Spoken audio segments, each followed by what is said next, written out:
nada, para começar levantando e cantar uma música no teu poder, tá? Depois a gente conversa. Eu vou pedir para quem estiver entrando ou chegando, por favor, direcionem para as cadeiras, para não ficarem na porta, tá? Por favor. Todo mundo em pé, vamos cantar juntos? Essa música é da casa, então quem souber canta conosco. Vamos lá. Tanto a ti, Senhor, essa me dás, tua bênção me faz viver aqui no louvor. A vida me dás carinho e paz, em teus braços estou. Eu não estava perdido, mas me resgatou.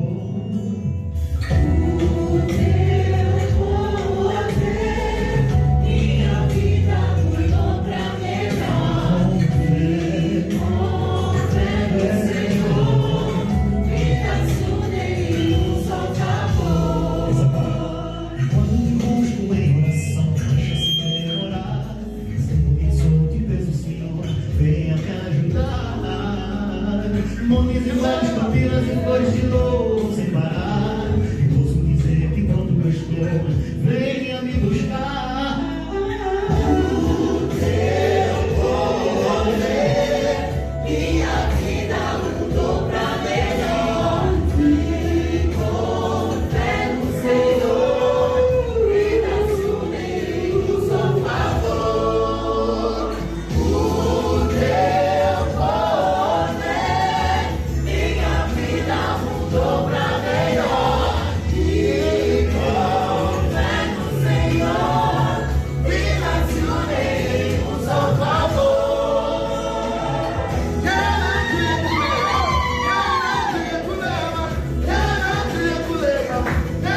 Vamos juntos, igreja.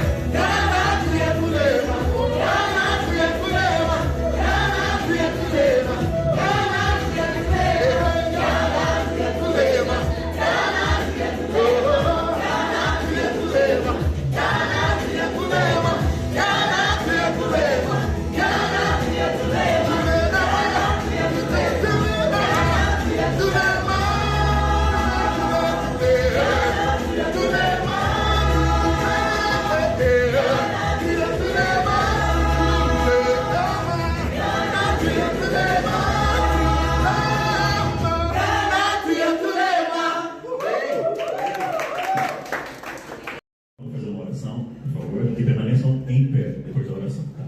Oremos. Paizão, muito obrigado por mais esse dia, obrigado por cada pessoa aqui que veio para te adorar e te louvar, Pai. Por favor, esteja conosco e nos acompanhe durante a programação. Nós pedimos em nome de Jesus. Amém. Vamos cantar agora outra música que vai precisar também da animação de vocês, tá? Que é o Aqueco. Vamos lá?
Eu andei,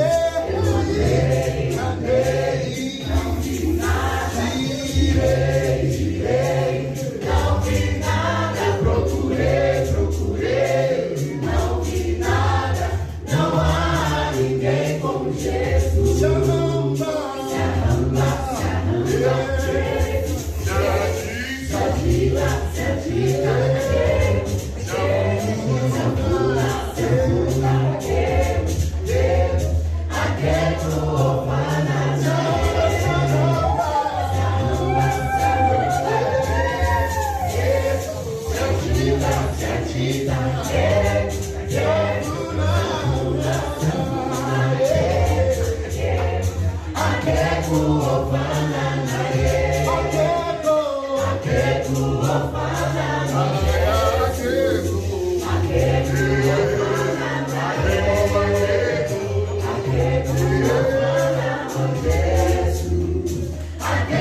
Repete a direita.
Porque o Senhor nos dá essa oportunidade de estarmos aqui, entre amigos e entre irmãos, comemorando o Dia da África, mas não só isso, comemorando a união do seu povo e comemorando da melhor forma que poderíamos estar, em gratidão e louvor a Ti. Que o Senhor continue com essa programação, que os Teus anjos estejam conosco e que toda a honra e toda a glória seja dada a Ti. Em nome de Jesus. Amém. Amém. Esse boa tarde está muito fraco. Não é a nossa comunidade. Boa tarde! Boa tarde! Boa tarde! Boa tarde, Elisa. Boa tarde, Fred. Tá feliz? Muito. Animada? Muito. Opa! Vocês estão animados? Sim! Então tá bom. Gente, sejam todos bem-vindos a mais um evento em prol ao Dia da África. Não é? Apesar que comemora-se oficialmente amanhã, mas como cristãos estamos a comemorar hoje, não é isso? Sim, sim. Hoje é o sábado, dia do Senhor. Bom, lembrando que você está na comunidade Raízes, a primeira comunidade adventista afrodescendente, e é mais um ano, né, Fred, que a gente está aqui comemorando o Dia da África. E o Dia da África, como o Fred falou, é comemorado no dia 25 de maio desde 1972, porque faz referência à criação da Organização da Unidade Africana, que hoje se chama União Africana, União Africana. E participam 55 nações e tem a sede em Addis Abeba, capital da Etiópia. Então, nós estamos muito felizes, eu como afrodescendente, de estarmos comemorando mais um Dia da África com vocês. Exatamente. Então, o voo vai decolar, vamos partir para a África. Amém. Apertem os cintos que nós vamos decolar. E começando, vamos chamar aqui o grupo vocal Sweet Harmony. Sweet Harmony. É, gente, tá tão biquíni ainda, tá no inglês, tá bom? Então, Sweet Harmony, por favor, o palco é todo vosso. E vamos apresentar com duas canções, ok? Obrigado. Boa tarde mais uma vez. Boa tarde. Nós somos o Sweet Harmony. Falando mais um membro. Felizmente ele não está, porque ele é papai. Agora ele está cuidando da criancinha. Mas ele é o Diogo, ele é o nosso diretor, e ele faz o baixo. E eu hoje vou tentar fazer o baixo, já que ele não está. Mas eu sou o barítono, tá? Nono, por favor, se apresente, de onde você é e que cor você faz. Não é África do Sul, é contralto. Contralto. Opa, seja bem-vinda, que legal. Pessoal, boa tarde. Eu sou o Valdemar, mais conhecido por Nick. E eu sou de Angola. Eu ia falar outra coisa, mas eu sou de Angola. Boa tarde, eu me chamo Lino, eu sou... Eu faço tenor.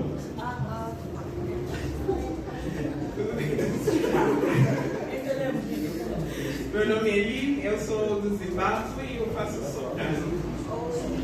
Olá! Eu sou o Moab, faço barítono, mas hoje vou fazer baixo, porque meu querido diretor está ausente. E ele é que faz o baixo. Eu sou angolano. Não, acabei de contar. Você não está prestando atenção, meu Deus.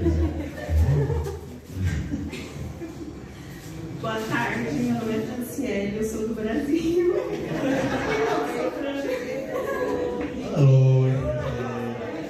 E olha, já que o Diogo não veio, a mamãe veio, né? A mãe do Diogo veio.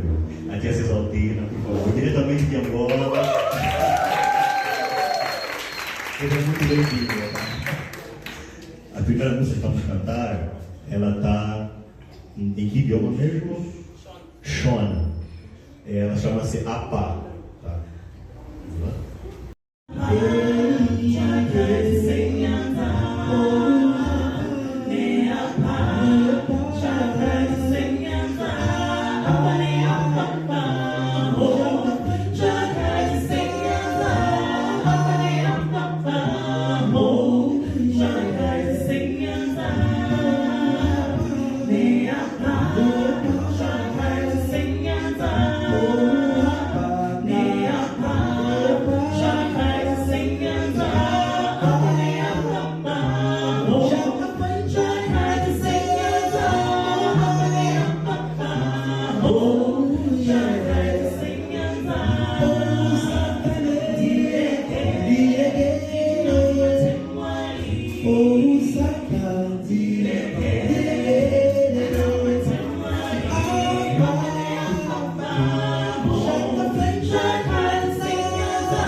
Vamos cantar Besides.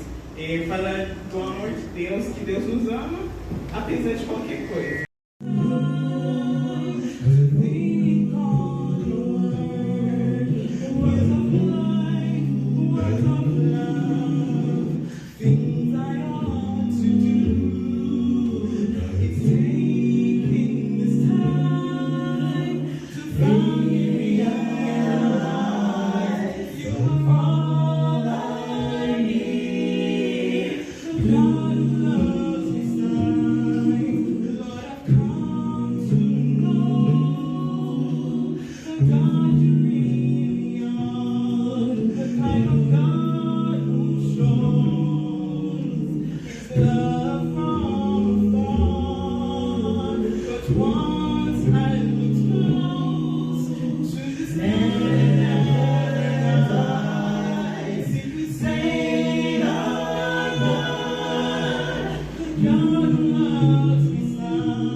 Boa tarde, irmãos.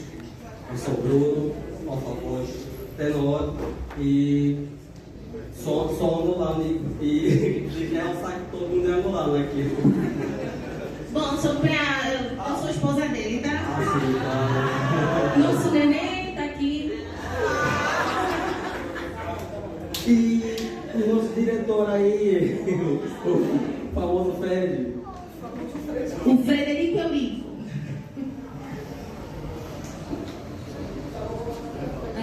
Agora nós vamos cantar a música de Açor e Deus glorificado como Jesus nosso Salvador e é refúgio. E também reiteira, né, no caso, a confiança que nós temos com Jesus e a gratidão pela proteção que Ele tem conosco, né, contra o nosso inimigo. Amém.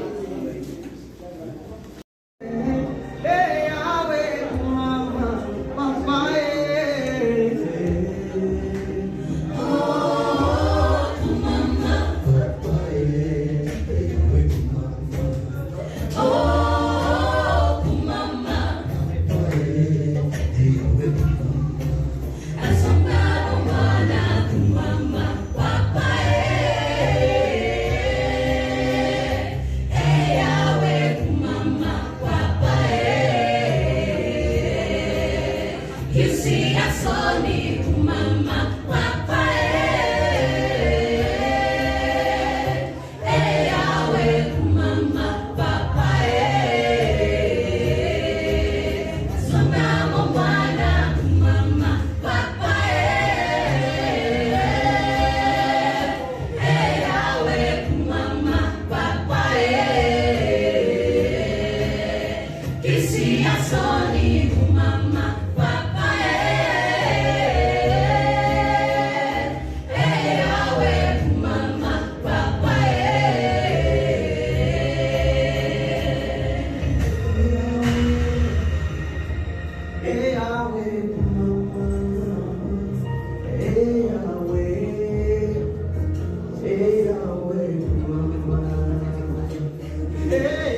vocal muito lindo, os grupos musicalmente, parabéns, vocal com o Mossi e o Sweet Harmony também, parabéns. E vamos continuar com a nossa programação. Agora nós temos um momento de poesia. Vamos chamar aqui o nosso convidado, não vou falar o seu nome, mas na medida que o pessoal vai soltar o playback, ele vai ficar aqui na frente se apresentando. A nossa atenção. Que somos selvagens, seres escravizados, transportados, trazidos, corridos, rasgados nas manhãs, ensanguentadas, horas e horas. Dizem que somos selvagens, seres não evoluídos. Quem descobriu o bronze, a escrita, quem deu a Europa a tal imponência em suas estruturas? Dizem que somos selvagens, povos desorientados, desiludidos, no avesso da emoção que transportou o anterior dos meus ancestrais. Dizem que somos selvagens, não desenvolvidos, trazidos para lá do Oceano Atlântico. Dizem que não fomos alfabetizados, porque vivemos a era da geração Z. Dizem que somos selvagens quando olham pela melanina da minha pele, arraigada nas ruas de São Paulo, com a maleta no labutar do dia a dia, em busca do meu sonho. Dizem que somos selvagens pelo tom da Mãe África. Oh, Mãe África, até quando, Mãe África?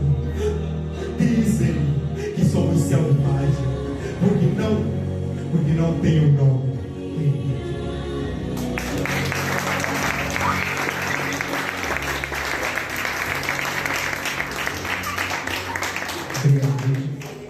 Obrigado. Essa é uma poesia muito ligada a um processo relativamente à descoberta de musicais africanos com um interior desenvolvido, inclusive por uma personalidade que eu acabei de entrar, Isidro Serena. Ele, obviamente, foi o mentor dessa ideia no contexto de trazer a reflexão daquilo que são os reis africanos e daquilo que tem sido, obviamente, as nossas lutas aqui. Eu faço um mix dentro dessa poesia com um monólogo, obviamente, também confeccionado por ele e que muitas das vezes acabo interpretando para uma reflexão de todos nós dentro daquilo que é, obviamente, a nossa ancestralidade. Obrigado.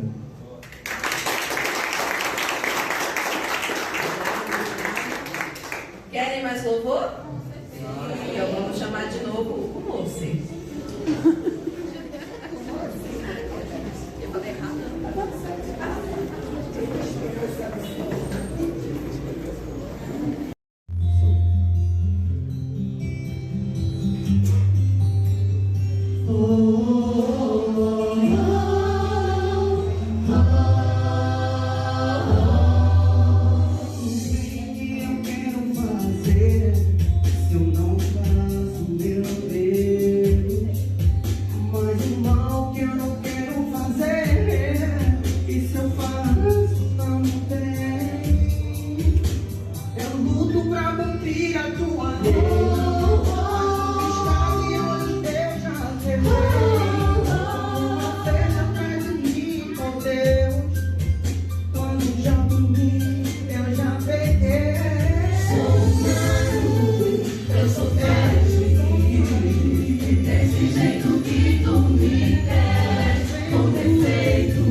Perfeito, mas com o Senhor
imperfeito, mas com o Senhor eu posso vencer por amor.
Ronda musical, vamos chamar aqui o Sweet Harmony, que vai cantar uma música. O palco é todo vosso. A música que vamos cantar vai ser I'm Beginning to Trust. Eu acho que já perceberam que a gente quase nunca canta em português. Então, vou explicar I'm Beginning to Trust para que nós somos crentes, seres humanos, estamos começando a confiar mais em Cristo, começando a louvar mais a Deus e falar geralmente sobre nós como cristãos na nossa jornada cristã.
Bom, pessoal, nós vamos ter agora um bate-papo super legal, tá? Então, eu vou aqui trazer os nossos ilustres convidados, que são pessoas incríveis.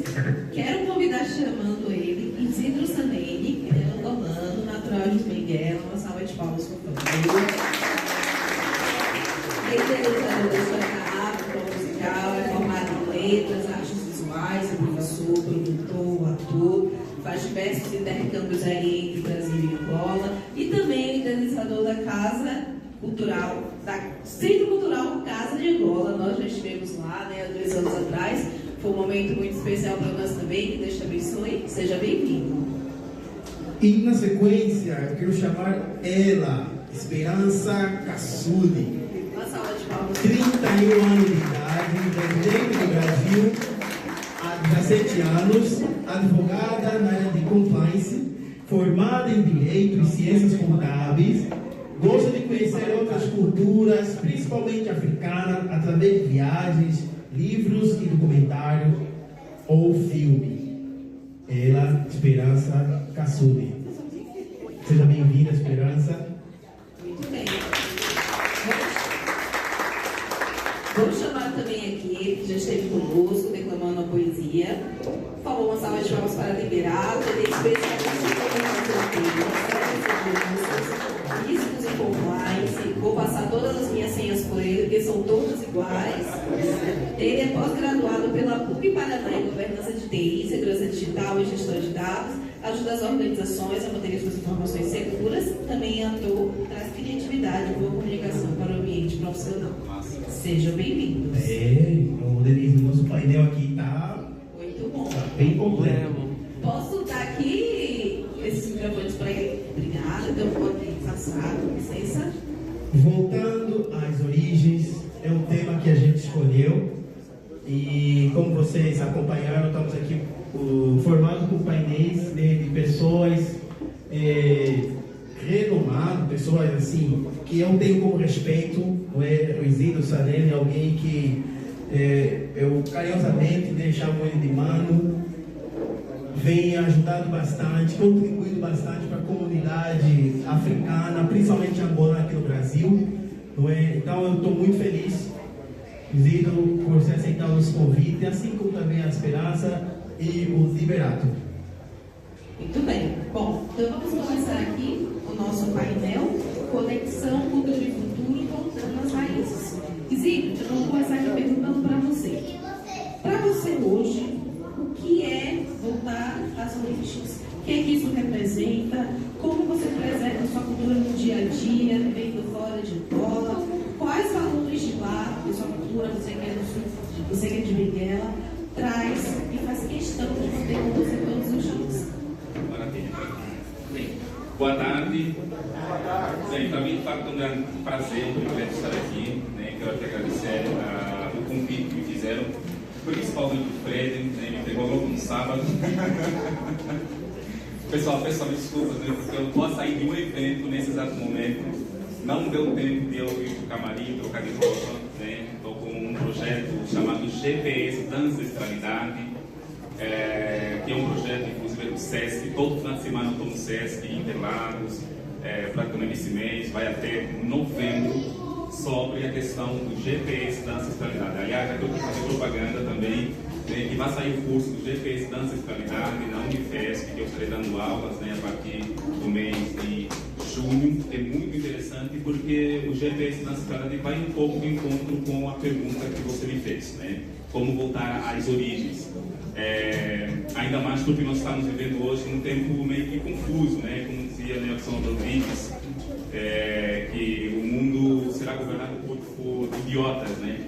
Não pela capacidade, mas pela quantidade. Eles são muitos. Mas como africanos, né? Nesse emaranhado de coisas, né? A tecnologia, como preservar a nossa identidade. Essa é uma grande preocupação. E eu tenho trabalhado muito com a questão do GPS da ancestralidade como uma orientação, não só aos nossos irmãos por direitos ancestrais, que são os brasileiros, negros, mas também aos nossos irmãos africanos, né? Como eu tenho dito muitas das vezes, que a fantasia que o afrodescendente tem sobre a África, ela serve para dissipar a fantasia que o africano tem do Ocidente. Porque, de fato, nós estamos, né, lidando com vários problemas aqui. E a questão da preservação, ela está muito mais ligado, né, com a forma como nós lidamos com a tradição, né? E muitas das vezes os africanos, por conta dessa questão de uma cultura universal do Ocidente, né, muitas das vezes faz com que nós, de alguma forma, possamos esquecer um pouco, né, aquilo que é o nosso passado. Mas também nós não podemos viver pelo passado. Como eu tenho dito muitas das vezes, até mesmo em conversa, nas escolas, né, para quem não sabe, eu fui professor, durante praticamente 8 anos na instituição adventista, Associação Paulistana, no ensino médio, como professor de redação, gramática, né? E pronto, durante todo o meu momento como professor, eu percebi muitas das vezes que, principalmente os brasileiros, eles não têm um conhecimento sobre a África, principalmente sobre Angola. O angolano conhece o Brasil, mas o Brasil não conhece Angola, né? E muitas das vezes meus alunos me perguntavam como pode um angolano, né, na sala de aula aqui me ensinar a falar português. E eles me perguntam onde é que eu aprendi a falar português. Brasileiro me perguntou isso, alunos me perguntavam onde eu aprendi a falar português e como eu poderia dar aulas para eles de língua portuguesa e de redação, né? Então, e daí eu comecei a ver problemas, né, na própria sociedade brasileira, principalmente nos negros brasileiros, porque aqui eu percebi no Brasil que eu não era só um indivíduo, eu era um indivíduo e mais alguma coisa. Eu era negro aqui, né? Eu sabia que eu praticamente sou negro, mas eu percebi que o negro no Brasil é um adjetivo. Ele não é simplesmente um indivíduo em si, né? Ele é uma pessoa, só que mais alguma coisa. Então daí, pronto, eu fui estudando um pouquinho mais, principalmente com foco na questão da psicopedagogia, e eu percebi que o negro, principalmente as crianças, para quem me segue, sabem que eu tenho trabalhado muito com a questão, né, desse desconstruir, desse olhar nas origens, mas olhando um pouco mais para as infâncias, né? Porque as crianças negras no Brasil, elas são muitas das vezes como crianças negras, mas não são simplesmente crianças, elas têm que ser crianças negras, né? E muitas das vezes acabam sendo objeto de estudo dentro da sala de aula. Por quê? Porque há uma ideia, né, por parte dos nossos irmãos negros de que, ok, nós temos que combater a questão do racismo. E me vem sempre a ideia de que o negro no Brasil está sempre na dor, sempre na dor. E o GPS da ancestralidade, ele vem para quebrar um pouco isso, de modo para que o negro brasileiro, né, principalmente também o africano, ele tire um pouco, sai um pouco dessa dor, de modo para que comece a transferir a pauta racial para quem de fato entende como terminar isso, porque quem vai terminar com o racismo, quem pode acabar com o racismo não é o negro, é o branco. Mas acontece que os negros, eles se ocupam muito com essa pauta, constantemente na dor, na urgência, e a criança está ali, ela absorve as informações, né? Porque essa criança que é negra, que está na sala de aula, ela tem uma colega que é bianca, e a colega bianca é branca. Mas ninguém na sala de aula, por exemplo, fala sobre o cabelo da Bianca, que é branca. Ninguém fala isso. Mas essa Bianca, que é a colega, ela está percebendo, está vendo as diferenças. Então ela começa a ter um comportamento, a olhar para essa criança negra como se a criança negra fosse especial. Mas como especial? Como se fosse uma criança com um problema, alguma coisa, vamos falar dela, né? Dizer que ela tem que ser linda, tem que olhar pelo cabelo dela. Então uma criança, ela começa a pensar e a perceber essas diferenças e se vê meio que ela se sente incômoda, né? Tipo, por que estão falando de mim?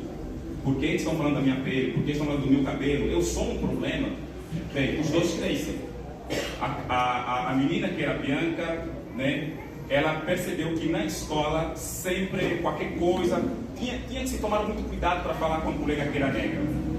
Quando essa criança que é a Bianca, ela se torna adulta, ela se torna uma empresária, por exemplo, né, e vamos supor, por exemplo, que a criança, né, negra, com todas essas questões que precisa se olhar, se valorizar, tem que dizer o tempo todo, provar que, nossa, eu tenho orgulho de ser negro, né? O tempo inteiro buscar esse reconhecimento, né? Faz muitas das vezes com que essa criança acaba entrando num ciclo de dor, num ciclo de problemas. E quando ela vai pedir o emprego na Bianca, a Bianca não vai dar emprego para essa criança, porque para a Bianca ela entendeu na criação dela, né, de que aquela colega dela lá, aquela criança é problemática, porque sempre tem que falar dela, alguma coisa, tem que ter cuidado, né? Então, por isso que o GPS da ancestralidade, ela vem justamente para orientar primeiro as nossas crianças, de modo para que a gente comece a entender um pouco mais a questão da humanidade, né? Então, e de alguma forma também trabalhar a questão mesmo do pertencimento, né? Porque eu percebo muitas das vezes que o negro brasileiro, principalmente o negro brasileiro, a pessoa tem licença e desculpa, né? Principalmente o negro brasileiro, né, precisa muito ainda poder trabalhar na sua independência plena. Ele precisa ser brasileiro primeiro para ser africano. E eu percebo muitas das vezes que a ideia de uma África mítica, de um lugar que não conhece, que não existe, faz com que este negro brasileiro ele fique em um lugar. Ele está no Brasil, mas ele não se vê como brasileiro. Ele se vê como um lugar que ele não conhece, mas está no imaginário dele. Enquanto que o branco brasileiro, ele tem uma ideia fixa sobre as suas origens. O branco brasileiro, sem o Brasil, ele tem Portugal, tem Espanha, tem Europa.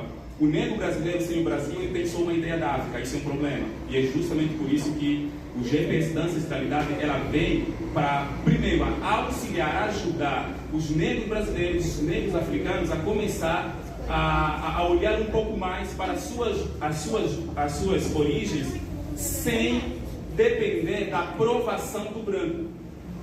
Porque o branco, ele já está livre, ele já tem tempo para pensar, e para ele é muito cômodo, né? De modo para que os negros fiquem constantemente na dor, né? Então, ou seja, o que eu quero aqui dizer para todos, nessa questão das nossas origens, é que eu, como Isidro, por exemplo, não posso me comportar como um macaco só porque o branco diz para mim que sou macaco. Eu não posso ensinar o branco a me enxergar, não posso ensinar o branco, né, a me reconhecer como negro, como preto, né? Porque a ignorância é dele, a ignorância não é minha. Eu só quero avançar, eu só quero crescer. Então, se o branco está na minha frente, né, ok, tudo bem, me chamou de macaco, de termos, né? Isso para mim já não importa mais. Mas eu não posso ficar num lugar lutando contra uma guerra que eu desconheço, né? Porque quando eles tiveram o prazer de terminar a escravidão, porque quem terminou a escravidão não foram as lutas, eu quero deixar aqui bem claro aqui para os irmãos, não foram as lutas, né? A escravidão terminou por interesse dos brancos, porque eles quiseram, não foi porque os negros lutaram e quiseram, não foi por isso. Então, por isso que eu acho que, primeiramente, olhar para as nossas origens é começarmos a olhar mais para nós, porque nós temos muitos buracos, temos muitos problemas. É começar a olhar para a minha irmã, o que é que se passa, qual é o problema que você tem, né? Como nós podemos trabalhar juntos, ao invés da gente ficar lutando, brigando, né? O que é que nós podemos fazer? E de alguma forma não transferir essa dor para as nossas crianças, porque as nossas crianças estão fartas. O tempo inteiro é racismo, o tempo inteiro é falta de identidade e de reconhecimento. Por que nós não começarmos a mostrar para as nossas crianças a nossa potencialidade?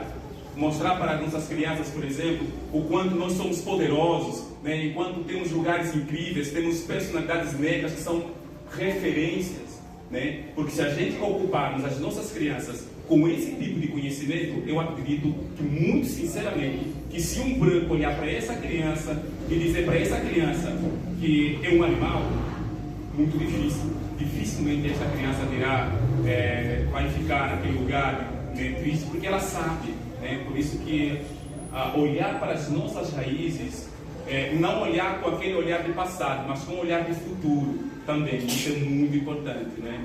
Então, eu penso que é isso. Ainda tem muita coisa aqui, os meus parceiros também vão. Não sei se para mim já é tudo. Não, temos mais, tem mais. Nosso painel está começando. Muito obrigado, Isidro. Eu acho que é melhor chamar professor Isidro, não é? Acho que é melhor assim. Professor Isidro, obrigado. Só acrescentando também, já falando, o professor Isidro, ele dá esse treinamento sobre letramento racial para crianças, não é? Letramento racial Kid, certo? É isso mesmo. Na verdade, eu me cansei de dar letramento racial para adultos. Agora foi para criança. Fui para as crianças porque os adultos já estão todos quebrados, já estão com muitos problemas. Então... Tá certo. Então vamos continuar. Esperança. Interaculturação. Vidas entre dois mundos. Como está sendo o processo de adaptação cultural no Brasil? E qual aprendizado, ou quais aprendizados você teve ao viver entre essas duas culturas, africana e brasileira? E como transformar os choques culturais em pontes de aprendizados e respeito? Alô. Que pergunta longa. Eu quero dar boa tarde a todos. Eu estava a ouvir, né? Tem como aumentar um pouquinho o microfone da Esperança? Eu coloquei esse turbante e não estou me ouvindo. Agradeço pelo convite. Eu estava em Minas Gerais essa semana, porque eu fui convidada para participar de uma semana da África também. Nós falamos sobre essa temática do que é a África, falamos também sobre o racismo, falamos sobre o reconhecimento, sobre o panafricanismo. E a sua pergunta me traz um pouco do que eu falei, que é a minha reconexão com a África. Esse mês eu completei 17 anos no Brasil. E eu vim para cá quando tinha 15 anos. Eu tenho 32 agora. Eu tinha 15 anos. Nem mesmo Luanda ou Angola eu conhecia. Eu falo conhecer além dos livros, além da escola. E eu vim numa idade muito atípica, porque a maioria dos angolanos que eu conhecia, que até então vinham para o Brasil, eram pessoas que já completavam a maioridade e vinham estudar aqui. Aí eu vim com 15 anos, eu digo que eu fui expulsa de casa. Mas foi muito importante. Hoje, quando eu paro para pensar, eu penso, foi de fato muito importante. Apesar da minha mãe me chamar de Angolana estragada, eu explico porque ela me chama assim. Porque eu nasci em Luanda, e essa informação é muito importante, porque diferente das outras províncias de Angola, eu irei me arriscar, são 18 províncias ainda, né? Não. 21. É isso aí. Geografia angolana boa. Hoje são 21 províncias. Na minha época, eram 18 províncias. E eu nasci em Luanda. E Luanda é uma cidade, eu estava conversando com a tia Cisaltina sobre essa questão da aculturação. Infelizmente, nós de Luanda, nós acabamos por pegar a cultura americana, cultura portuguesa, cultura brasileira. Fizemos uma salada angolana, não uma salada russa, fizemos uma salada angolana e fomos nos perdendo um pouquinho da nossa identidade. E os luandenses da minha época estão nessa confusão. E a maioria deles não sabe falar pelo menos uma língua nacional, que no caso acho que seria o Quimbundo. A Marlene acho que ela sabe falar, não sei. Mas enfim, nós temos essa problemática da nossa questão, da nossa falta de identidade. E quando eu vim para cá, eu vim para estudar, um dos motivos foi estudar, mas outro motivo também era para eu me desenvolver como pessoa. Porque até então eu não sabia fazer muita coisa para sobreviver. E a decisão foi, tu vais para o Brasil para você aprender a sobreviver. E essa foi uma das decisões que fez com que eu viesse para cá. E quando você chega aqui, você tem um choque cultural muito grande. Eu só vou mencionar pelo menos 1 ou 2 choques culturais que até hoje me saltam os olhos e eu falo, ainda bem que eu nasci em Angola, que é a questão do respeito. Nós, em Angola, eu posso até me arriscar e dizer, nós em África, somos criados para respeitar principalmente os adultos. E esse adulto não precisa ser seu pai, sua mãe, sua tia. Até seu irmão mais velho, tu tens que respeitar. E toda pessoa que está na posição de ser o professor ou alguma autoridade, seu superior, ele tem que ser respeitado. E quando eu chego aqui no Brasil, eu comecei a ter esse choque cultural, principalmente na sala de aula. Que eu vim de uma Angola na qual eu chamava o professor de senhor professor. E às vezes acrescentava o nome, senhor professor Bruno. E aqui no Brasil, eu estou numa sala de aula em que estão a chamar o professor de Bruno, apenas Bruno. Até Bruno, mesmo apenas Bruno. E eu, como assim? Eu chamava assim o professor. E eu já sou de uma época que nós tínhamos que levantar, quando o professor entrava na sala de aula, nós tínhamos que levantar para saudá-lo. E quando ele, acho que ele tinha que pedir para nós sentarmos, aí o professor pedia para nós sentarmos. E nós sentávamos. Desde que no Brasil tem essa questão de choque cultural, questão de respeito, e tu vês a relação entre pai e filhos, entre mãe e filhos, pai e filhos, em que a filha desafia a mãe ao contestar porque que a mãe está pedindo para ela lavar a louça. Mãe, por que você está pedindo para lavar a louça? Ah, mãe, mas ele não faz isso. Ah, mãe, ó. E ainda tem a ousadia de fazer esse gesto. Que em Angola isso é sinal de morte. Você assinou seu atestado de morte. Então são essas questões que você pensa, meu Deus, de que lugar eu estou? E é o que eu falo, ainda bem que eu nasci em África, porque eu acabei levando comigo, acho que a Maria aqui acabou levando consigo esse respeito de poder ver sempre o adulto, não importa a idade, não importa se for uma pessoa mais velha às vezes mesmo um jovem da sua faixa etária, mas um ano mais velho que você, com toda a questão de respeito. E o outro ponto também é, além dessa questão de respeito, é o conceito de família. Em África, nós temos como conceito de família algo alargado, não só nuclear, porque quando nós falamos de núcleo, é pai, mãe e os filhos nascidos desse casal. Alargada você inclui o irmão do seu pai, a irmã da sua mãe, o primo de segundo, terceiro, quarto, quinto, sexto, sei lá, quantos graus possíveis. Às vezes, acontecia muito lá em casa, muitos vão se reconhecer, vir algum parente, você não sabe a origem do parente, mas a sua mãe vai fazer questão de puxar uma árvore genealógica que você nunca ouviu na vida e vai falar, esse de fato é meu tio. Mas se você for pensar, ele não é seu tio, mas é seu tio. Então, nós temos esse conceito de família. Eu estava falando esses dias com alguém, eu pensei assim, a gente gosta? Não gostamos, mas faz parte da cultura. E estar ao redor de pessoas é muito importante. Embora nem todas as famílias africanas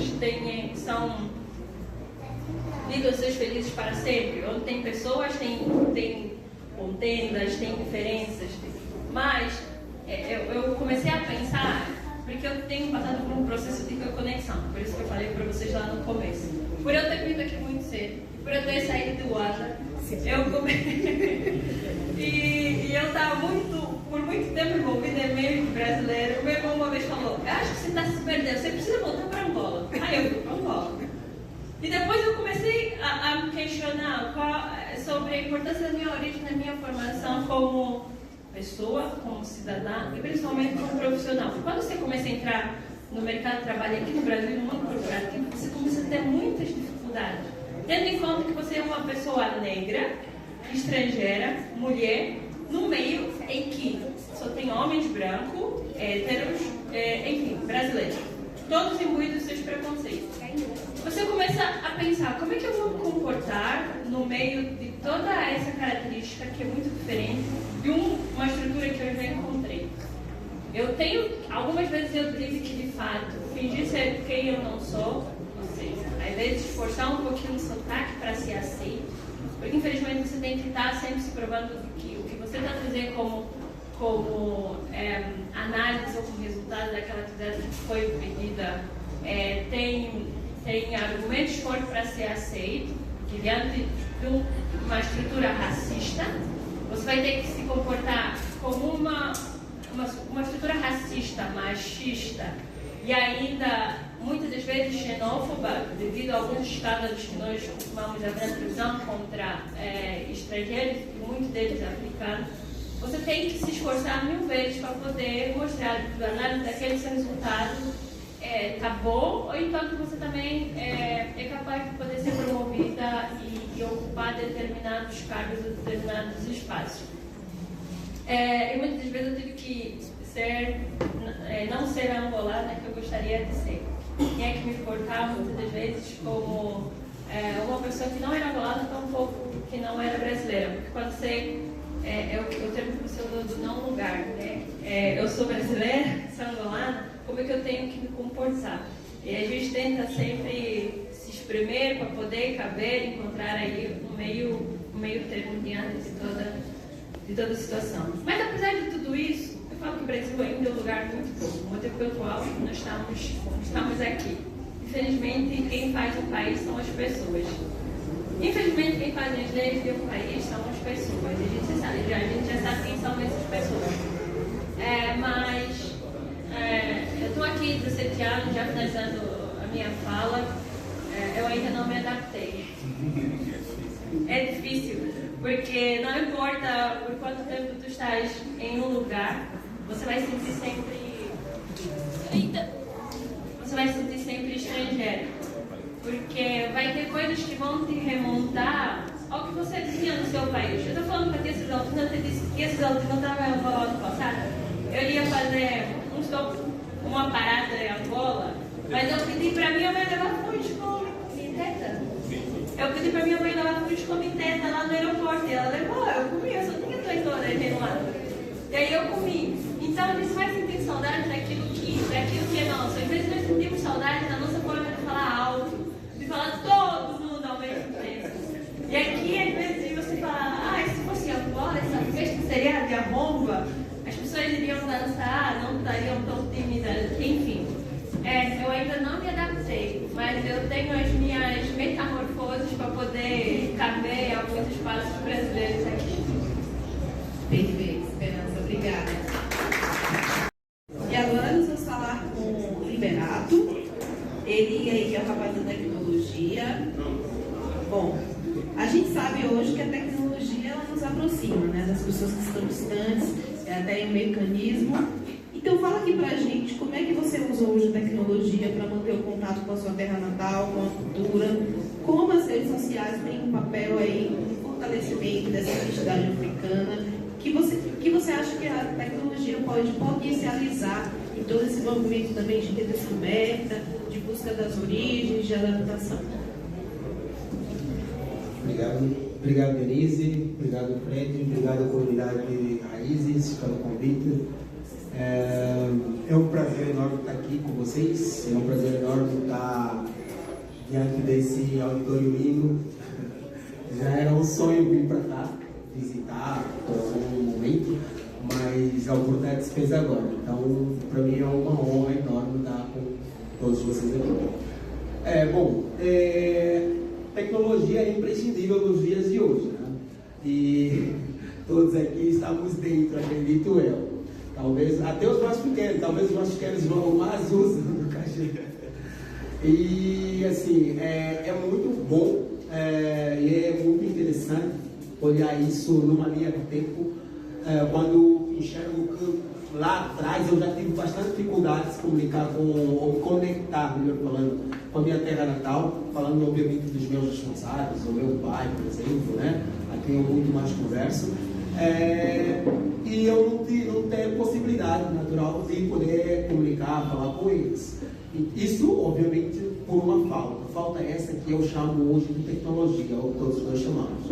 Então, por muito tempo, eu não consegui me conectar com os meus pais, né? Porque eu não tive uma possibilidade linear, talvez até uma passagem aérea para que eu fosse presencial. E qual é o gatilho, então, que me tira dessa? A tecnologia, naturalmente. E a tecnologia também tem essa valência, né? Ela hoje está em larga escala. Então, dependendo, obviamente, do meio em que a gente está inserido, a gente vai ter N possibilidades de poder estar dentro dela e poder fazer a melhor usabilidade possível. Particularmente, eu muito mais uso para uma conexão em Angola o WhatsApp, que é uma tecnologia, obviamente, aberta. Felizmente, Angola é um país que nós temos essa possibilidade de usar essa aplicação, o Brasil também tem, então eu faço uso. Existem outras tecnologias que eu já tentei, óbvio, mas aí eu tenho um gap no meio, né? Eu tenho uma parede, eu não posso, porque obviamente Angola, o meu país de origem, Angola, os que muitos aqui obviamente também são, originariamente falando, não tem ou não traz essa condição, essa possibilidade. Isso por quê? Porque você está num outro lugar que de repente tem condições ou tem meios mais avançados, né, para comunicação, e o país de origem não tem. De repente, talvez você precisa de uma VPN, né, uma Virtual Provider, né, Network, que é uma VPN para fazer um tunelamento e você conseguir manter uma comunicação com o país de destino como você pretende. O WhatsApp, para mim, ele é uma rede mais interativa, ela é a mais possibilita também e de custo mais baixo, naturalmente. Agora, ainda dentro desse processo de conexão, a nível de conectividade com a minha ancestralidade, os meus pais, primos, familiares lá fora, eu não somente busco o WhatsApp, mas eu fiz uma análise, né, depois que eu fui analisando alguns outros pormenores, que uma questão muito difícil, né, que veio no mercado tecnológico e que a Europa, né, o eurocentrismo acabou adotando de uma forma muito mais aberta, muito mais tranquila, foi, por exemplo, o quesito de alguns processos que hoje a gente chama, por exemplo, de autenticação. Quando a gente fala de autenticação, e hoje qualquer outro aplicativo, portal, web ou até mesmo no celular, a gente acaba fazendo uma autenticação porque é segurança, né? É digital e tem que estar seguro. E vamos falar de reconhecimento facial, por exemplo. Esse é um case muito a parte que eu separei. Por quê? Porque existem projetos que evidenciaram e acabaram trazendo isso de uma forma muito mais rápida, né? Para que pudesse se corrigir isso. E estudos comprovam-se que o reconhecimento facial para identidades negras e asiáticas, eles tiveram mais falhas no começo dessa tecnologia. E aí você então para e enxerga qual é o melhor cenário para entender esse processo. Foi realmente uma falha técnica ou foi um esquecimento, né, literal da coisa? Talvez até como fazedor de arte e tal, também fui entender um pouco mais isso, e eu comecei a enxergar que naturalmente tem ali uma questão de apagamento, né, identitário. E era novidade? Talvez no mundo da tecnologia sim, porque tecnologia é sempre novo, né? É sempre inovação e tudo mais. E se não tem uma política social para fazer alguma ação voltada a essa temática, quem dirá dentro de um processo tecnológico? Então aí a gente começa a encontrar os gaps e aí a gente começa a se deparar com muitas outras questões que acabam apagando todo esse processo ancestral, né, que é aquilo que marca naturalmente a nossa identidade. Mas eu acredito que a gente vai andar um pouco mais dentro desse curso. E só para até um ponto eu costumo falar, dentro de tecnologia naturalmente, é importante fazer da tecnologia uma identidade que conecta códigos para mover o nosso conteúdo. Desculpe, pessoal, eu tenho uma pequena observação que eu gostaria de fazer, e eu até achei muito interessante a fala do Liberato, né, enquanto aqui da nossa advogada, que é uma questão muito importante quando entrar na questão do apagamento, né? Eu tenho visto muitas das vezes, mas muitas das vezes mesmo, tanto em palestras, em aulas, que sempre nos dá uma impressão como se os brancos eles precisam fazer alguma coisa por nós. Sempre isso, né? Eles precisam melhorar, precisam fazer alguma coisa para que a gente consiga, pelo menos sair, né? Tipo, responsabilizá-los sempre pelos nossos fracassos, pelos nossos problemas, e trazê-lo ao mesmo tempo para eles resolver os nossos problemas. Até quando isso? Né? A minha reflexão aqui, né, quando eu trago essa questão, principalmente nós, né, pessoas negras e pretas, e eu acho muito importante ter um movimento como esse, uma comunidade de raízes, né, porque afinal de contas ela nos conecta a um passado presente, mas ao mesmo tempo é muito importante dizer que o povo que não sabe para onde vai, qualquer caminho serve para ele.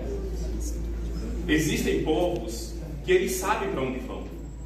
E está dando certo, né? Mas nós sabemos que Angola teve sim um apagamento, um etnocídio, mas ao mesmo tempo, muitas das vezes, nós sempre queremos responsabilizar sempre o branco como se ele fosse, como se ele chegasse lá do nada, agora vocês são escravos, né? Porque muitas das vezes nos parece isso, como se eles tivessem um problema. No ano passado, né, não foi no ano passado, já faz um bom tempo, eu sempre tenho visitado os grupos étnicos. Eu visitei pelo menos 5 grupos étnicos em Angola. 5 grupos. Até em lugares que era muito difícil de lá estar, eu fui lá. Né? E durante todo o meu estudo, inclusive em um dos momentos dos meus estudos, quando foi no ano passado, em janeiro, né, quando levei 35 mulheres negras brasileiras para Angola, porque faço parte do GPS da ancestralidade, conheci o território, conheci a sua história, me deparei com ela no aeroporto, inclusive, não foi? No aeroporto mesmo. Mas olha só, eu tinha dado uma entrevista, foi na Rádio Nacional, e deu uma polêmica, porque eu tinha dito que na próxima década não haverá mais cultura angolana. E as pessoas me disseram, não, você está sendo maluco. Como assim não vai ter mais a cultura angolana? Eu disse que não. Eu visitei, dos grupos étnicos que eu visitei, por exemplo, lá eu encontrei apenas idosos e crianças.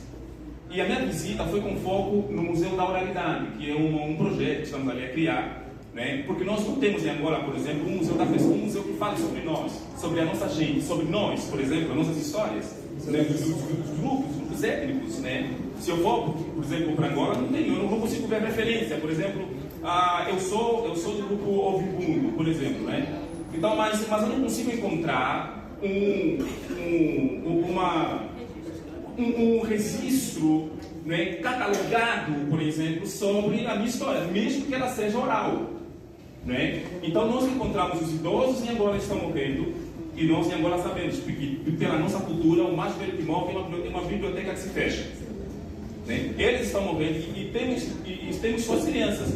E se você pegar, por exemplo, os jovens da minha idade, por exemplo, tá, como eu, ele pode até entender, por exemplo, uma língua étnica. Pode, por exemplo, entender o Mbundu, o Kimbundu, o Ganguela, o Yaneco, ele pode entender essas línguas, mas ele não fala. Ele não fala. Então, se eu entendo o que a minha avó diz para mim, por exemplo, né, qualquer palavra em Mbundu e eu entendi, mas eu não consigo falar com ela, por exemplo, o meu filho, ele não entende a língua, ele não vai falar a língua. O que determina a cultura e o futuro de um povo é a língua é a cultura. E ainda nós temos, inclusive, até em Angola, que tipificar a nossa língua como um dialeto. Eu assustei isso. Porque dialeto, o que é um dialeto? Dialeto é uma variação linguística. Eu assustei, porque eu sou professor, né, de língua portuguesa. E durante os meus estudos de letras, eu pude entender que muitas das vezes, quando nós mesmos, como angolanos, dizemos que a nossa língua é um dialeto, nós estamos dizendo então que nós não temos, né, não temos identidade. Não temos dicionário. Né? Então, ou seja, mesmo que a nossa língua ela é uma língua oral, não significa dizer que ela seja um dialeto, um idioma. Dialeto, por exemplo, em Angola é um Goia. Vocês conhecem Goia? Alguém já ouviu falar de Goia? Já, né? Goia, por exemplo, é um dos únicos dialetos que tem em Angola. Por quê? Porque em Goia é uma variação do que? Do Kimbundu e do Mbundu.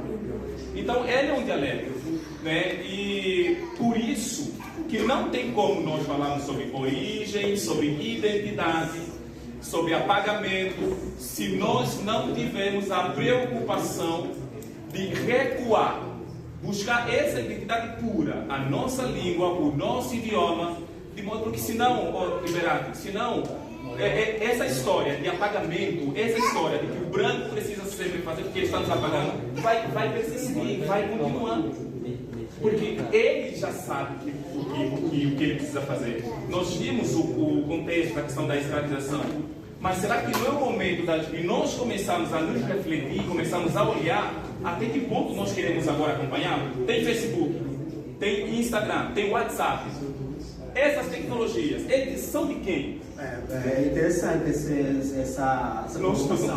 Muito interessante. Aí é que vai, né? Aí é que vai essa questão que a gente precisa, e entendo muito bem, e recebo até com certeza, acho que todos, de uma forma muito, muito plausível, no contexto de que não precisamos levar esse conteúdo, essa abordagem do apagamento, é importante que a gente entenda isso, mas precisar se emancipar com relação a essas frentes, se emancipar com relação à tecnologia, fazer arte, a fazer bem feito como comunidade, como uma massa que entende os seus problemas. Você entende? Então, porque vamos lá, por exemplo, quando surge essa temática que foi muito interessante, dessa questão, por exemplo, do reconhecimento facial, não foi no Brasil, inicialmente falando, foi na Europa. E a Europa a gente sabe que é a massa branca toda, né? Então, assim, até ali está tudo certo. Só que não faz, eu abro aspas aqui, que eles também não tinham esse conhecimento essas informações, esses dados. Como eles teriam? Não teria. Obviamente, quem tiver, aí eu trago e chamo essa atenção, né? Vamos falar de comunidade negra, vamos falar de angolanos, africanos, sobretudo. Quando fazemos parte desses grupos, é importante a gente entender o nosso verdadeiro papel, como principalmente africano, como principalmente negro. E para não deixarmos isso no esquecimento e, obviamente, a gente apagar tudo que se foi dito aqui, por exemplo. Legal. Vamos seguir, então, assim, o nosso painel com a quarta pergunta. Essa pergunta vai ser dirigida para vocês os três, tá bom? Vamos falar sobre desafios. Desafios, conquistas e futuro para a comunidade. Quais são os principais desafios que vocês enfrentaram aqui no Brasil, não é, como africano? Eu sei que aqui tem alguns angolanos, ou africanos no geral, que estão aqui há pouco tempo. Então, o que você aprendeu e como você pode inspirar alguém que chegou, no caso, que está há pouco tempo aqui no Brasil, não é? E como podemos juntos construir um futuro de mais visibilidade e união para a nossa comunidade africana no Brasil? Deixa eu pensar. Essa semana é o meu relato que me deixou muito triste, infelizmente. Um relato que acontece todos os dias, mas nem todos os relatos chegam até meus ouvidos. Era de um compatriota nosso africano da Burkina Faso, não, Guiné Equatorial. Ele disse que estava em trens e chamaram o Uber.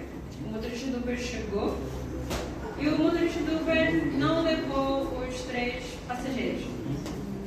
E aí o questionamento dele foi direcionado a mim: por que isso acontece? Por que o racismo acontece? Por que isso acontece com os africanos?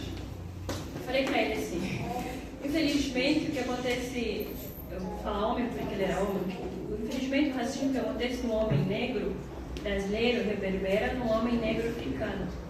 Muito antes de tu abrir a sua boca, a pessoa não quer nem saber se tu fala de inglês, fala de português, fala de espanhol, etc. Ele vai ver primeiro a sua cor, o ex-negro, e vai atribuir todos os estereótipos e preconceitos que, infelizmente, foram atribuídos às pessoas na nossa cor. Tu mencionaste algo no começo da sua fala, na primeira pergunta, e eu costumo usar bastante também. Quando eu estava em Angola, eu era uma pessoa.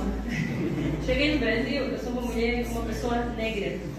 Eu costumo dizer que eu me reconheci fenotipamente como negra. Porque Angola, em África, principalmente a maioria dos países da África subsaariana, África Austral, são compostos por negros. E tu tens referências negras, presidente negro, pessoas ricas negras, doutores, as profissões mais elevadas, entre aspas, na sociedade, são pessoas negras. Aqui tu chegas no Brasil, você começa a se deparar com essa situação. Tá, eu estou aqui sentado, mas onde estão os negros?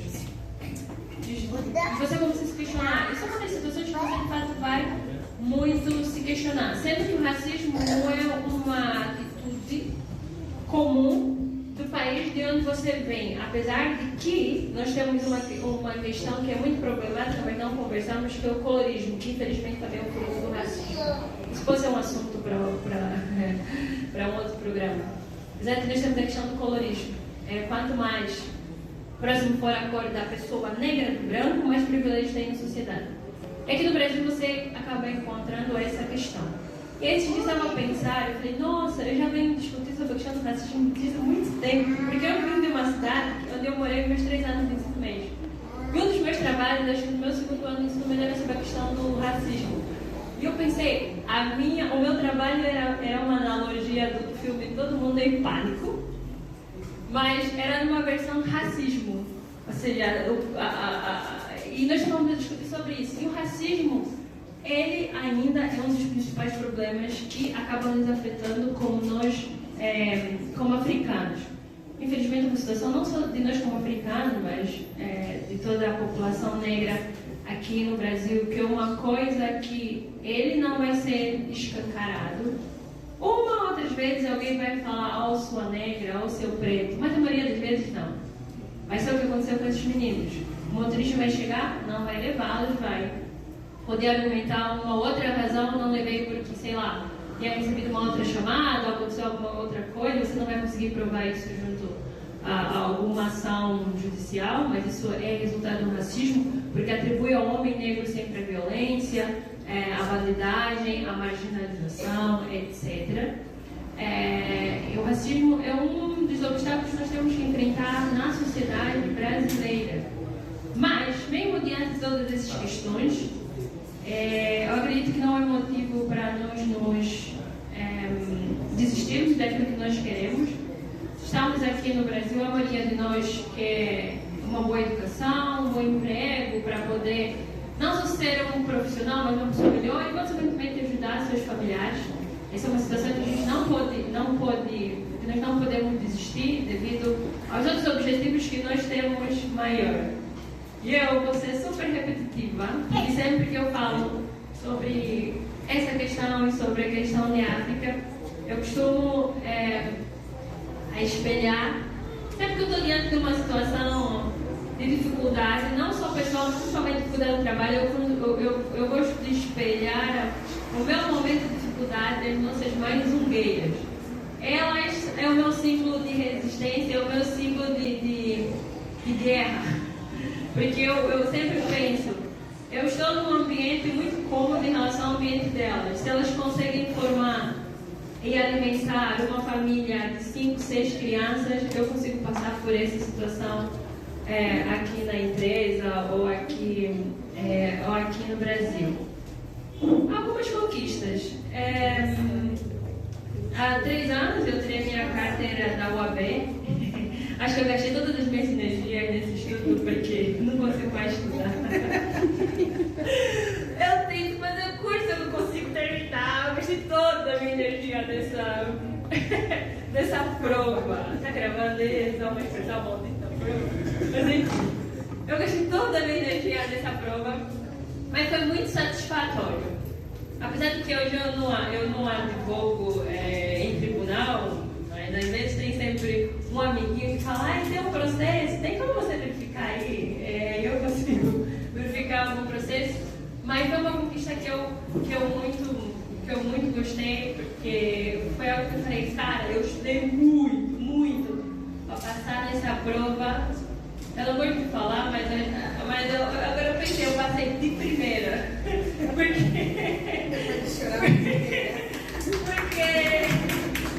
você vai fazer essa prova numa sala que está cheia de... É uma prova nacional que está cheia de gente e a conversa é o seguinte. É a minha 7ª vez. É a minha 10ª vez. É um assunto que você tem que ter empatia, mas é muito tóxico para aquele momento. Porque hoje, na minha época, eram 17 matérias, hoje são 21 matérias. E acabaram colocando mais matérias, nada a ver. E o assunto é muito triste. Eu tinha sido minha não sei o quê, mas eu estudei muito para aquela prova. Onde eu estava estudando. Eu estava lá na academia fazendo meus treinos, eu estava estudando. Pode parecer mentira, mas não, eu baixava a matéria, eu ficava lá fazendo meus agachamentos, a professora lá no fundo de ouvido falando alguma coisa. Eu gastei todas as minhas energias de estudo nessa prova, hoje eu não consigo mais. É isso, é algo que eu queria muito, eu me foquei para isso e eu consegui obter essa carteira. Isidro e Liberato, Bem, mesma pergunta? Sim. Eu particularmente agradeço muito o Brasil, porque o Brasil de fato me acolheu de uma forma incrível. Eu me lembro muito bem que quando eu aqui cheguei, eu tinha apenas $30 na mão e a minha roupa de corpo era tudo que eu tinha, não tinha mais nada.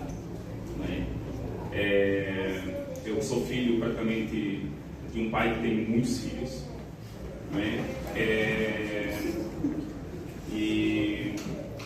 E do papá com desafios sempre. Eu percebi que, obviamente, como tu disseste, que ao chegar aqui no Brasil, você se depara com a questão do racismo. Primeiro eu me deparei com a questão do racismo. Hoje eu não vejo o racismo como o principal problema. Hoje eu vejo o racismo talvez como o menor dos problemas dos negros. Mas eu vou explicar isso depois. Tá? Mas olha só.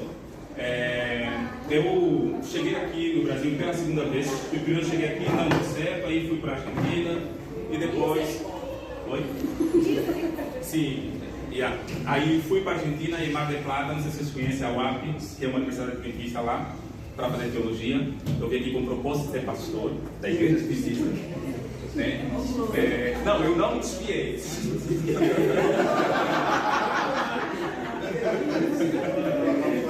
Ok. Então, mas assim,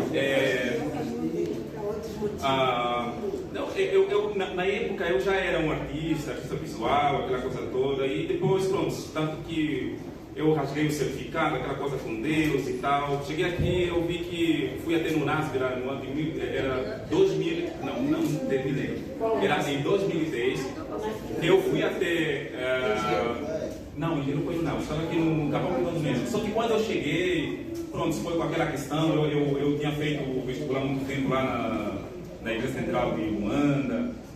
Mas eu achei, a princípio, eu achei que era mesmo de graça, aquela coisa toda e tal. Quando eu pedi que onde era para pagar propina e falaram que aqui não paga propina, eu fiquei muito feliz, mas eu entendi que propina aqui é mensalidade, era outra coisa.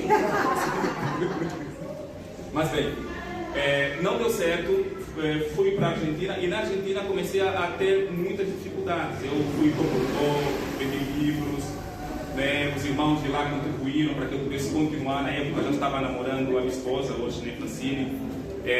Depois não deu muito certo e eu fiquei ilegal no país. Meu passaporte na Argentina venceu. E naquela época não tinha um consulado angolano que pudesse resolver o meu problema lá na Argentina. Então eu pensei, solução, então eu vou voltar de novo no Brasil. Sim, foi um gigante desafio. Só que como é que eu vou voltar no Brasil sem passaporte? Bem, foi daí que, resumindo a história, pelo pouco que eu tinha, assim, de verba, de dinheiro, eu saí de Santa Fé até Misiones, que é uma província da Argentina, né? E aí eu decidi então vir no Brasil de forma ilegal. Não tinha grana, não tinha mesmo praticamente absolutamente nada. Eu estava com um computador, né, até chegar em Misiones. Só que eu em Misiones, o tão pouco que eu tinha, que era um computador e tinha um fone, eu acabei por subornar um taxista, né? Porque era só atravessar a rua, praticamente.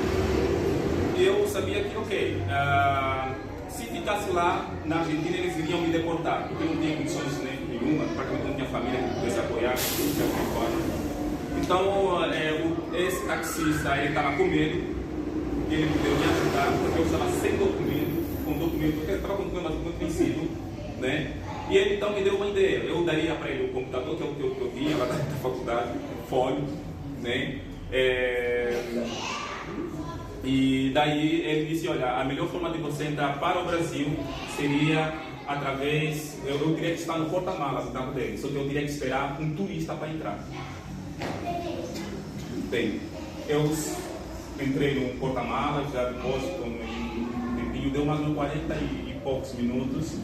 Eu fiquei no porta-malas do carro dele, aguardando um turista para entrar, para poder me trazer aqui. E depois cheguei, pronto, enfim, deu certo, ele me colocou lá na rodoviária, ali mesmo no Paraná, né? Eu tive que sair de lá até Cascavel. De Cascavel eu vim até aqui.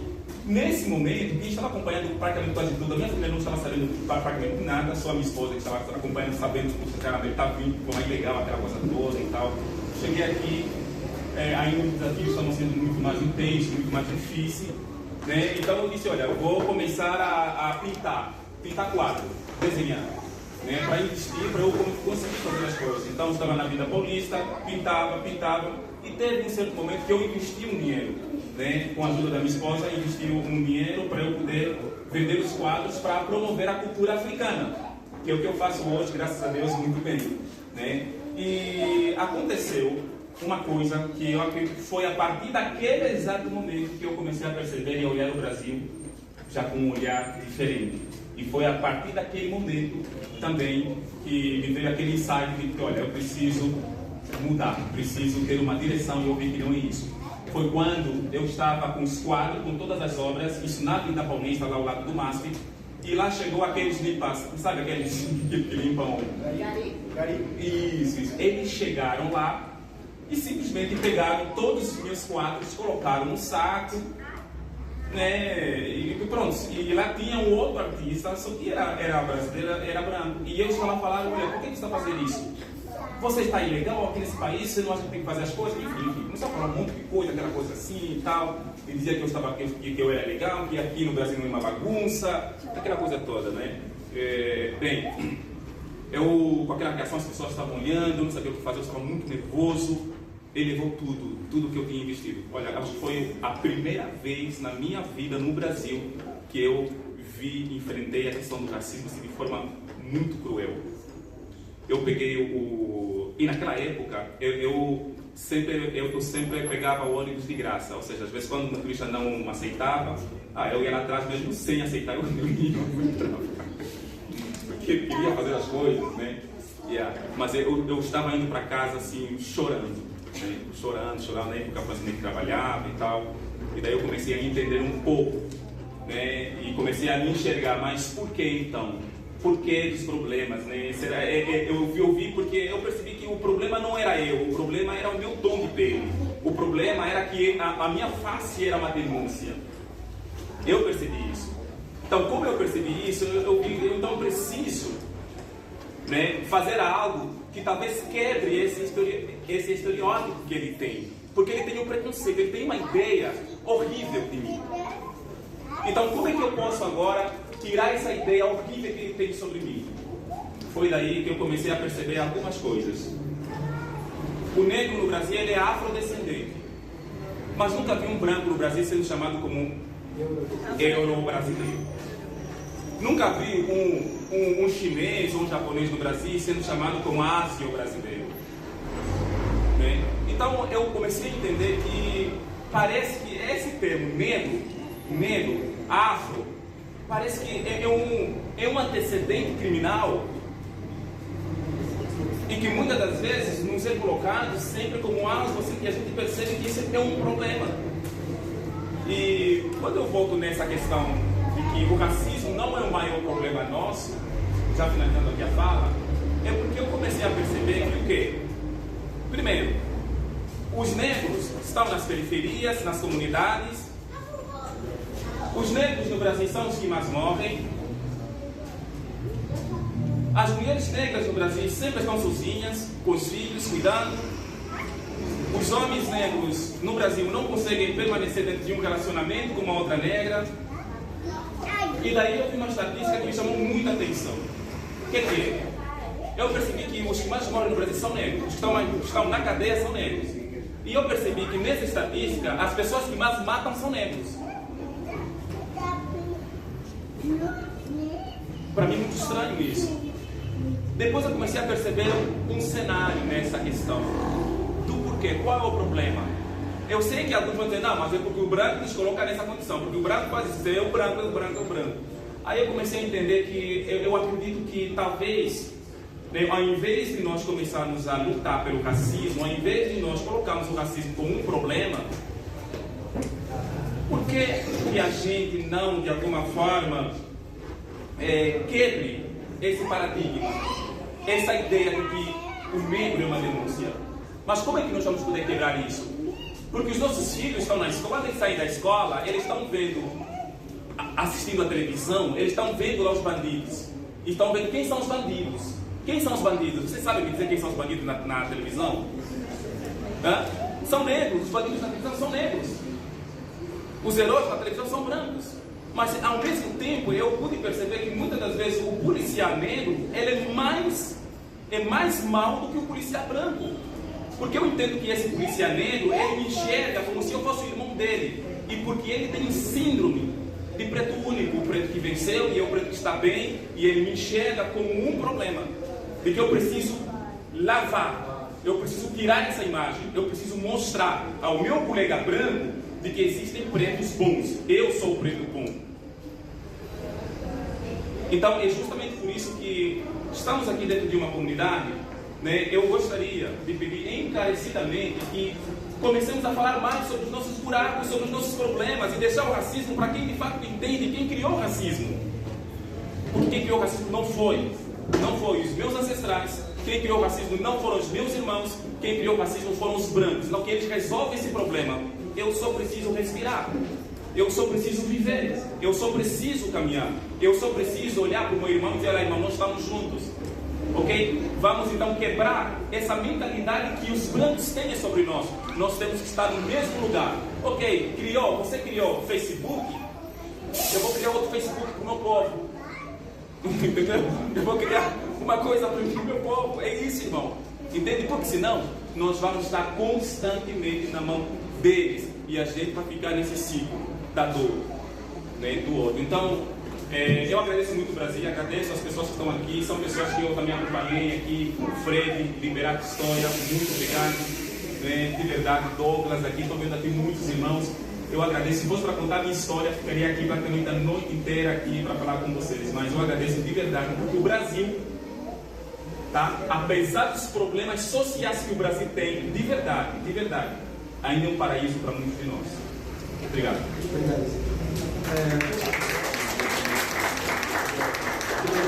Então, vamos lá, duas na verdade, uma pergunta em três o Fred fez, né?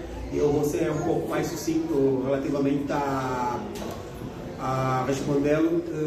Ele questiona sobre o que eu aprendi no Brasil, né? E como inspirar outros também.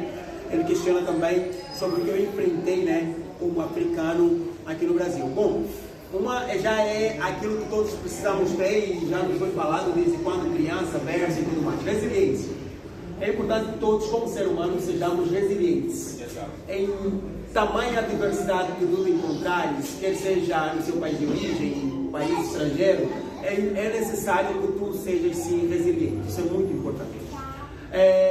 Problemas enfrentados no Brasil. Eu enfrentei problemas como estudante universitário na época, e diversos, assim como o Isidro contou a história dela, ou dele, perdão.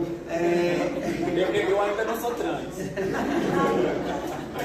A Esperança também fez aqui uma menção sobre a história dela. Então, assim, todos, obviamente, dentro dessa estrutura, ou dentro dessa construção, aliás, que foi uma das. Acho que é um dos termos ou dos pilares em comum que todos temos aqui dentro desse painel. Chegamos todos, acredito, que numa hora que queríamos estudar para transcender barreiras, né, dentro daquilo que nós não tivemos como oportunidade, ou de melhor oportunidade no país de origem, tivemos essas dificuldades. Então, dificuldades foram sim no período da universidade.